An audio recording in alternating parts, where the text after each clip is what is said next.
on all cylinders. And tonight, they will be getting Kyle Kuzma back from an ankle injury. Kuzma averaged more than 18 points last season and is expected to be an integral part of the Lakers championship push.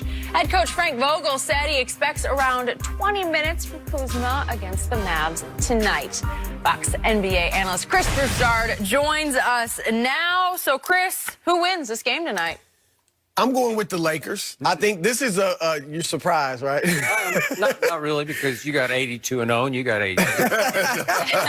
Oh, wait, they lost their first game. I forgot that counted, right? 81-1. 81-1. This is good for them because it's going to be a good test. Because Utah, when they beat Utah, Mike Conley, who he seems to have found his stroke their last game, right? Yeah. So he wasn't himself. As the Clippers, did he find it?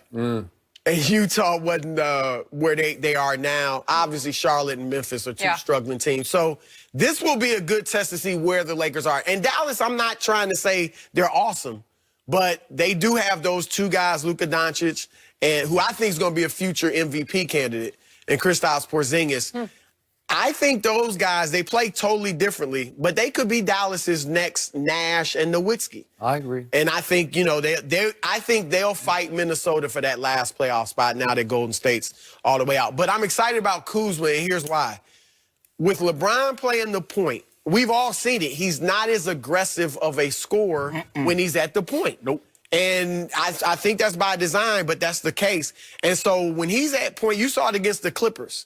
It was like, hold on, if LeBron's not going to be aggressive trying to score, they need somebody else other than AD. And Danny Green stepped up, but we know he can't do that every night. So Kuzma being that second aggressive scorer to AD when LeBron's handling the ball at the point and getting guys involved, I think that's going to be big for them. I know Kuzma's been working on, like, creating his own shot, pick and roll, things like that. So if he plays well, then I think that's even going to open things up for Avery Bradley and Danny Green, because they're going to get a lot more open threes with those three on the floor. So this is big because, look, watching the Clippers last night, the Lakers have a lot of work to do if they're going to beat the Clippers, because the Clippers are legitimate, and they don't even have Paul George. So this is the first step to working these. Were they legitimate when Phoenix thumped them? When Book?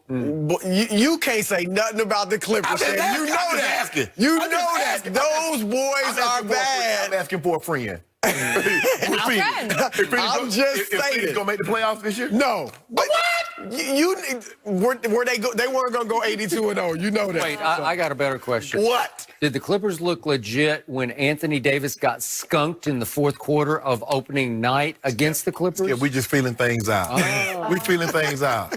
Okay. We feeling things out. We'll be okay. 0 on the fourth. 40-20. Okay. Look, I'm taking the purple and gold also. AD coming up. The purple. Surprise.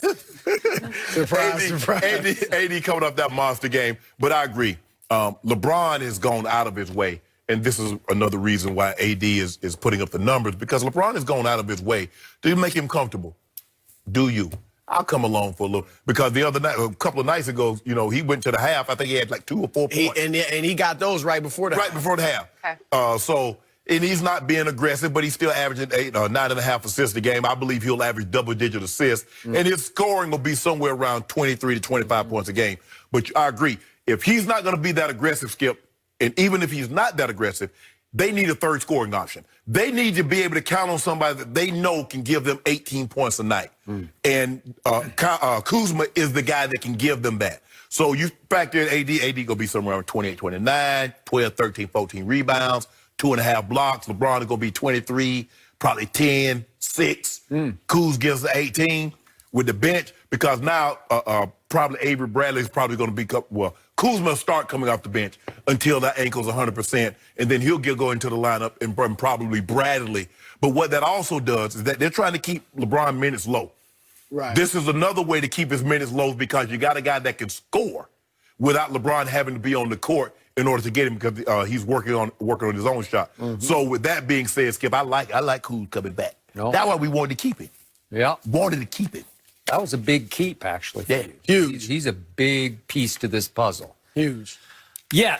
Tonight at Dallas, I'm taking the 2 unicorns over the Lakers, because they got 2 of them now.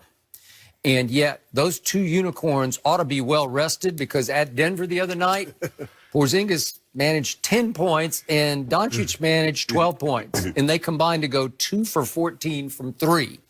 And yet, somehow Dallas won that game because they had 9 players in double figures, which you don't see very often. No. All 5 bench players were in double figures. Nuggets been bull jiving. Okay, that's probably part of this. And Mike Malone scalded them last night after the game, as he is wont to do. So maybe it was more about Denver than Dallas, but Dallas has to be feeling pretty good about itself that it won a game at the hardest place to win a game last year, right? They had the best home record in basketball. And yet here come the Lakers facing, to me, a chemistry issue starting tonight. Kuzma is a force. And if you throw him into the equation, it's going to take some time to blend him because he doesn't blend very well. And that's no knock on him. That's actually a plus for him. He's not a blender. He is a shooter, man. I mean, he's got green light in his head. He's got the greenest light in basketball. And so he's going to get shots up. And yet you were talking about working on, freeing up himself, but he ought to be working on just catch and shoot. Because with LeBron, he's going to get a lot of catch and shoot three-point opportunities that he should be able to cash. But I think it's going to take a little while because they got a new thing going between LeBron and AD. And AD is leading this team so far in usage rate. Kyrie, that 1 year with LeBron, led LeBron in usage rate, but it's not very often. Wade, the first year. Was it the first year? Okay. So, but it's not often because LeBron's going to have the basketball a lot. So here's what I think is looming on the horizon. Listen, LeBron is still obviously a very good basketball player with quite a resume. And I think he still sees himself as a Mount Rushmore player. He is. And I'm just not sure he's going to go along for the ride with this team. Like at some point, he's going to say, wait a second, I don't want to be the third wheel on this team. He's going to be the third wheel. Third wheel? Okay, well, I'm saying if Kuzma starts. No, he'll never. Okay, well, I'm saying if you start featuring Kyle Kuzma, who he can be the closer for this team. Trust me on that, because he's fearless. No, he does have the right mentality. Here's the thing, though. Tonight, Skip, I assume they're going to bring him off the bench. Yeah, because he's only playing 20 minutes. And I think eventually he'll be the starter. But if that's the case, then does AD go to center? I would love to see AD play center, but he doesn't want to. No. But if you put Kuzma in that starting lineup, I would think that's how they go. He has to be the 5, and he doesn't have to think of himself as the center, but when he going to be playing, he don't be like Tim Duncan. He doesn't, because here's the thing, though. He is like Tim Duncan a lot. He doesn't want to play Stifle Tower, Gobert. He doesn't want to have to go against the other bigs. Which I get that. Unless, like I said, in that situation where they moved him to the 5 late in the started the 3rd late into the ball game, he'll play the 5 because normally teams are going to bring their bigs off the court. Now he has a decided advantage. But Skip, look, you talk about LeBron as a Mount Rushmore. No matter what happens, there's not a president that hasn't been born yet. No matter what he does, he can't erase the 4 original faces that's on Mount Rushmore. LeBron is a Mount Rushmore player. So it doesn't matter what anybody else does. Nothing. Kawhi, Kuzma, anybody else. LeBron is there. So his face is already chiseled? Yeah! Really? I didn't know. Where is this mountain exactly? You know. Is it in South Dakota? It's Jordan, LeBron, Magic. Really? Kareem. It's still LeBron's team. Are you doubting that? No, in fact, I'm with you on that. Okay. That's why all this talk about we're going to run the offense through Are they running it through? No, but just like Magic, they ran the offense through Kareem, and it was Magic's team at some point, right? Yeah. He would come down, just kick it into Kareem in the post for the sky hook. You know what? Everybody got involved in that. It was showtime. Yeah, well, and Kareem wasn't really involved in the showtime. That's the one difference. The difference is Magic would do his stuff on the break. Well, right. And LeBron's not doing it. LeBron wants to play slower. James Worthy would do his stuff on the break. Like right. But that was the thing, though, Skip. The thing was that, yes, they got the ball out showtime. Because you think about showtime, you think about up and down. But they had Kareem because when they didn't get it out on the break and they had to go to the half court, where you wanted that cap? Kareem, bring it to me right over here. Okay, but guess what? LeBron is running right now. Slow time. They are the slowest team in the league. Am I right? Yeah. Their pace is LeBron likes to play slow. Well, he's his whole career. But AD, a lot of times the other night, AD was getting the ball and pushing. AD was like, I'm gone. And give him that work, too. I think AD give him that work, too. Yeah. MVP.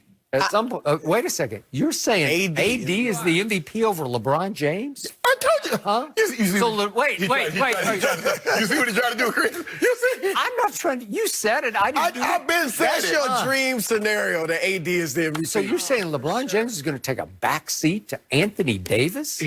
I said AD would be the regular season, Bron be finals. Oh, so that's how you're trying to disqualify it. Ain't no trying to disqualify, but I've been saying that. I do think, Skip, you have a point in that at some point LeBron's going to be more aggressive offensively. I don't think it's going to be because nature. I don't think it's going to be because AD's getting too much shine or people thinking he's the man. I think he's looking at these guys.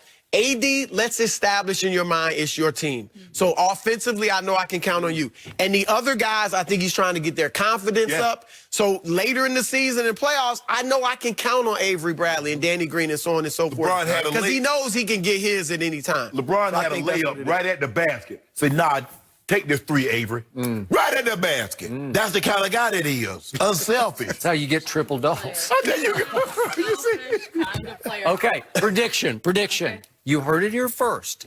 You are going to hear some quiet jealousy and resentment about Kyle Kuzma because he's going to come in and blow up this chemistry they have so far. He's going to shoot the basketball. And maybe to a fault he will shoot it.